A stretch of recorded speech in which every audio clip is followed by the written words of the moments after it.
We're talking about debt recycling. This is something that I don't think gets any airtime. That $400,000 debt now gone to $500K. I've maintained my original tax deductible debt. You can use that money and choose to do with that what you absolutely wish to. Jeremy Iannuzzelli, accountant to some of the wealthiest property investors in the country, breaks down a rarely spoken about, potentially very profitable topic. It's important people understand processes and steps involved with doing it correctly. Cash flow is improving. We're also going to have a $200,000 split loan. The cleaner that you create your loan structure, the better and more informed you and your professionals will be. Giving you the detail to understand if debt recycling could be a huge boost to your wealth journey. So a proper way of efficiently recycling your debt is... If you like the idea of minimizing your tax without derailing the growth of your portfolio, you're going to enjoy this episode. My name's Todd Sloan. This is the Pizza and Property Podcast, and you're listening to my chat with Jeremy Iannuzzelli. Jeremy Iannuzzelli, how are you, man? Very well, and every year you get better and better with my last name. I'm going to nail it one day. Yeah. But today we're talking about debt recycling. This is something that I don't think gets really almost any airtime. Now, it's something that I feel a little bit... I'm going to use the word ashamed. Ashamed that I didn't understand this sooner. Something that we've recently actually implemented into the portfolio, Bianca and I. And you and I were going through it. And I couldn't wrap my head around it. And I thought, if I can't wrap my head around this, chances are there's maybe a few other people that don't quite understand it. And you're going to be going through this with a series of different pictures, what it is, the benefits of it, what it isn't when it's done wrong and the downsides to that, and also a few things to be cautious of. But is there anything you wanted to set the stage with debt recycling before we jump in? Yeah, absolutely. So debt recycling is a term most commonly used for providing more tax efficiency with the way that you structure your loans. Yep.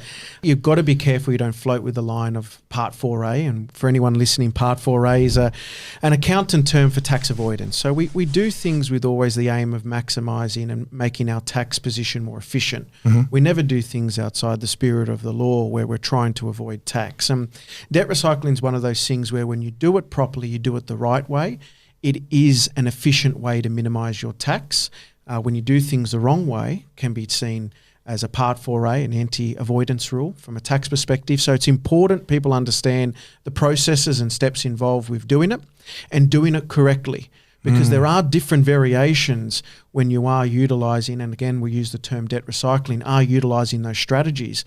But sometimes those ways, Todd, aren't efficient. They don't get you the outcome that you're after, and they're very much a Band-Aid fix. So what we'll go through today is really the steps from 1 to 3 that you need to follow and implement. There'll be hurdles along the way with professionals involved and getting them to do the certain things you want them to do, because there might not be a numerical amount of value that's attached to the process. Very good point. But long term, it's going to be a great way for people to reduce the non-deductible debt that they've got in certain scenarios of their investment property portfolio, and a great way to make sure that they're efficiently maximising the interest that they can claim on the portfolio that they've got.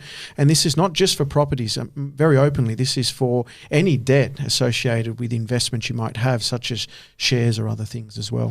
There are a lot more steps to this. This is at least going to give people a good understanding and an overview. So by the end of the episode, it's like, oh, I get what debt recycling is. Absolutely. And again, it's important that you've got to make sure that you're speaking with the right professionals around you. But you made a comment very early on saying this is just something not many people know about. I probably get asked this question at least 3 to 4 times a week from new clients that I've got. And really, again, this should be explained quite thoroughly early on in the piece, because if you set yourself up the right way to start with, it's going to make it so much simpler and so much more efficient for you come, your portfolio mid-journey and at the end as well.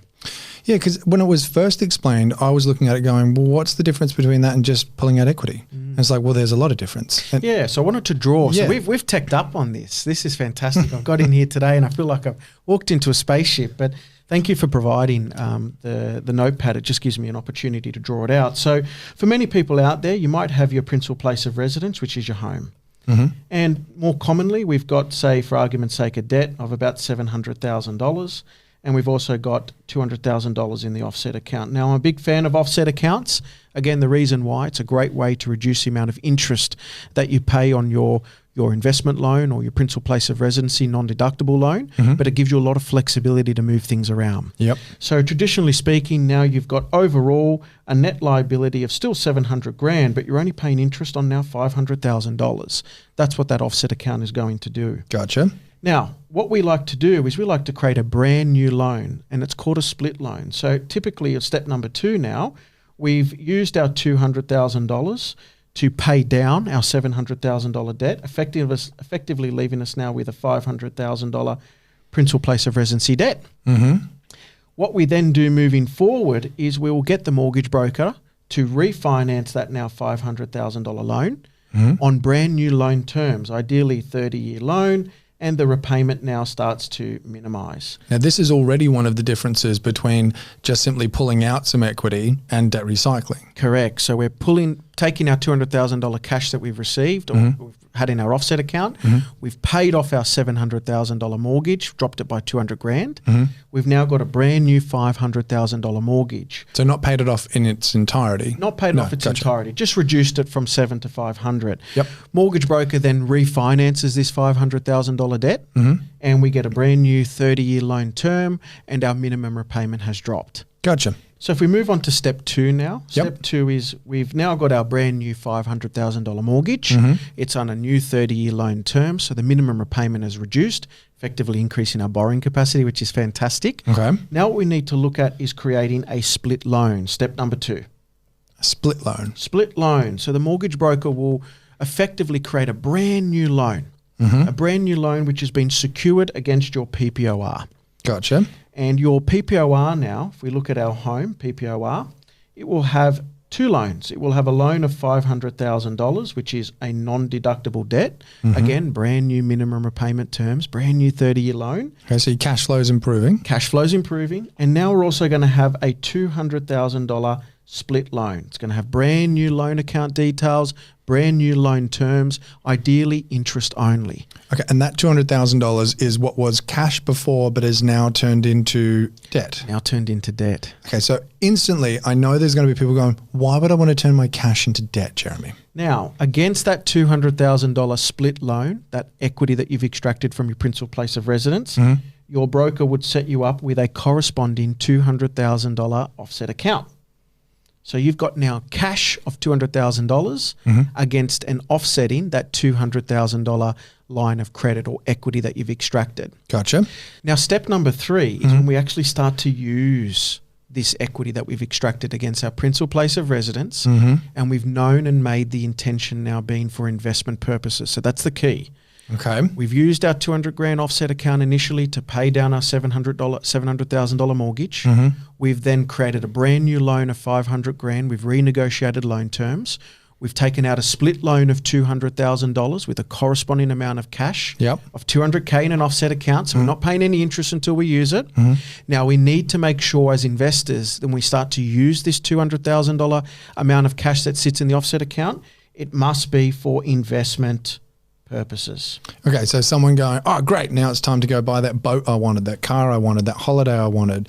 Not going to be deductible, obviously. Not going to be deductible. Personal investment may be for your health and well-being, but not for the tax office point of view. So it's important that you don't convolute this $200,000 equity extraction that you've taken. Can you spend a bit on investment and a bit on holiday? You absolutely can. You can use that money and choose to do with that money what you absolutely wish to. Okay. But it's the records that you need to keep to make sure that you pro rata, meaning adjust the interest that is tax deductible versus the interest that is non-tax deductible. Gotcha. Now, if you convolute that calculation and make it too tough for an accountant, too tough for yourself, more importantly, too tough for the ATO to identify what's deductible and what's not, they have the right to just say the whole thing's non-deductible. Wow, so keeping that record is like a non-negotiable. Absolutely. You've got to do that. It's a story that you tell. And that story is not for you today, but that story is for you in 10 years' time, when you've got to tell a story to potentially an ATO auditor, an accountant, or somebody else of what happened with that loan and how was it used. Gotcha. So records are important, and that's why I like to have a split loan for my deductions, split loan that $200,000. If I'm going to buy a boat or a new car or a jet ski and I'm going to use equity for that, I'll go back to the broker and I'll take out equity in a non-deductible split form. So same processes as step 1 and step 2, but I'll just create a brand new loan account and I'll say that is my non-deductible equity, which I'll use for personal purposes, and I'll dip into that for things that I want to do, essentially taking out profit of my property or investments as I need to. Okay. So the cleaner that you create your loan structure, the better and more informed you and your professionals will be about what's deductible and what's not. Do you even go as far just to keep it in like a totally separate bank? So it's like this bank is the personal use bank. So it's like it's in there, it's 100% clean. Do you? I personally don't. But again, if that floats your boat and you can control it and make easy visibility of those particular loan accounts, It could work. Okay. Yeah, absolutely. So we go back to our step 3. We've now made this $200,000 of equity split that we've taken out of our own home for investment purposes. That means that as we start to use a portion of that $200,000 that we've now borrowed, and that's the cash of that $200K that was sitting in the offset account, as we start to use it for investment purposes, it becomes, the interest that is, becomes tax deductible. Whereas before, when it was sitting on the PPR as cash, there was no tax deduction. No tax deduction. It was just purely offsetting our own principal place of residency loan, essentially reducing the amount of interest that we pay. If we were to use that initial $200,000 cash in the offset account for the purpose of investment, then we're effectively putting hard savings as a deposit for a property, meaning that the interest we pay on our own home loan goes up because we're utilising that original $200,000 worth of cash, and our minimum repayment stays exactly the same.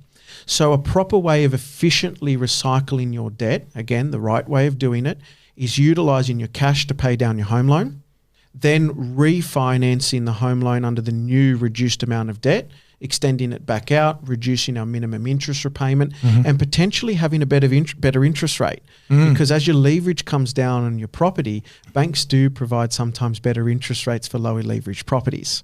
Gotcha.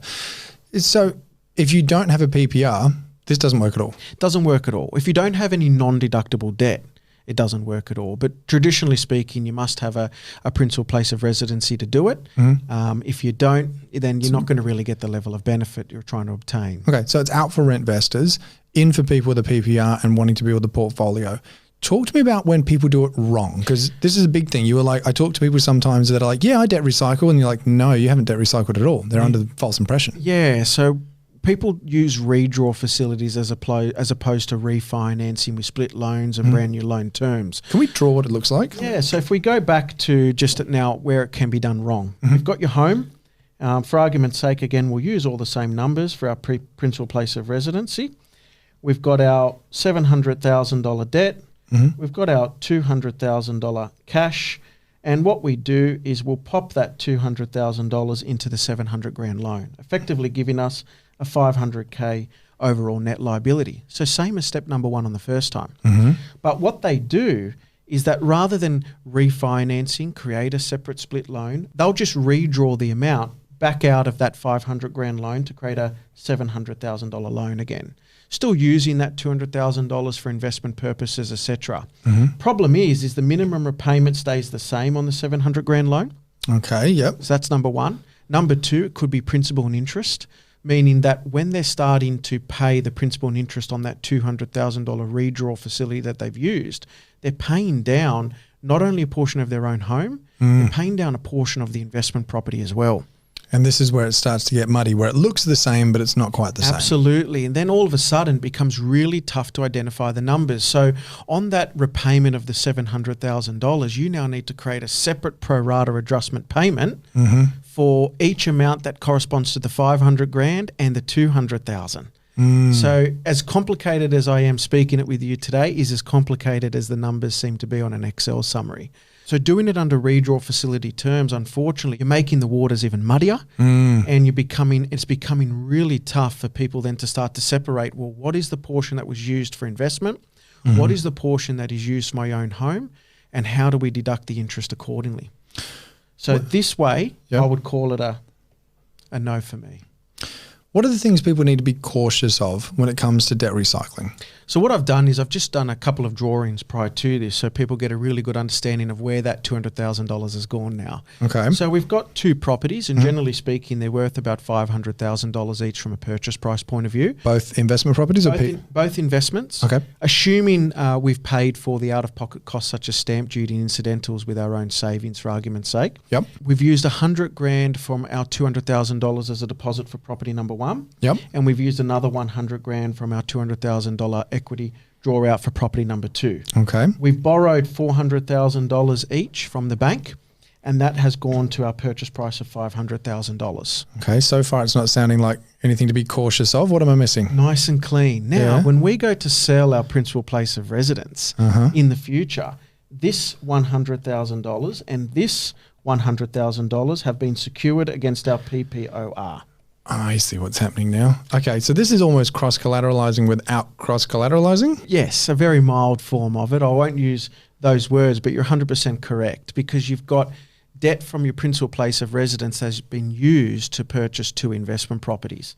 When we sell our principal place of residence, the bank's going to say, well, we've got your $500,000 principal place of residency loan. Thank you very much. We've also got this extra $200,000 that you extracted as equity to purchase property 1 and 2.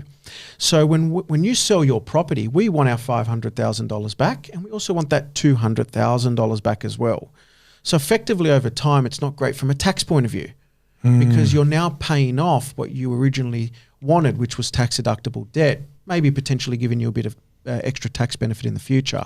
So this isn't so much a don't do it. This is more so a be wary of this if your scenario is to potentially sell the PPR pretty soon. Correct. Gotcha. Now, there are a couple things that we can utilize to help mitigate this potential problem. Okay. If these two investment properties have gone up in value and they're now, say, worth $800,000 each, so there's plenty of leverage there for us to either extract more equity or now we're knowing we've sold our own home, we can do what they call a partial loan discharge. Partial loan discharge, now, okay. brokers will give you all the ins and outs of how this works. I've done it effectively for my own portfolio many times because I've sold a couple of principal place of residencies in my time.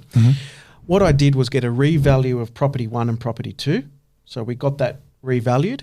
They've now both gone up to $800,000. And I said to the bank, hey, rather than you paying out that $200,000 worth of equity that I extracted to purchase property 1 and property 2, can you kindly shift that debt of $100,000 each into property 1 and property 2's loan? So effectively what that means is that that $400,000 debt that I had with the bank, that has now gone to $500K and same for property number 2. It's now gone to $500,000. So I've maintained my original $500,000 worth of tax deductible debt and shifted that $200,000 equity that I had from my principal place of residency now onto my two investment properties. So, but this only works if you've got equity in the investment properties. Correct. So if you've just, sold your principal place of residency very soon after extracting the equity and thinking your two properties are going to grow substantially in value in 3, 6 or 9 months time, this may not work for you. Not saying that it can't, but it may not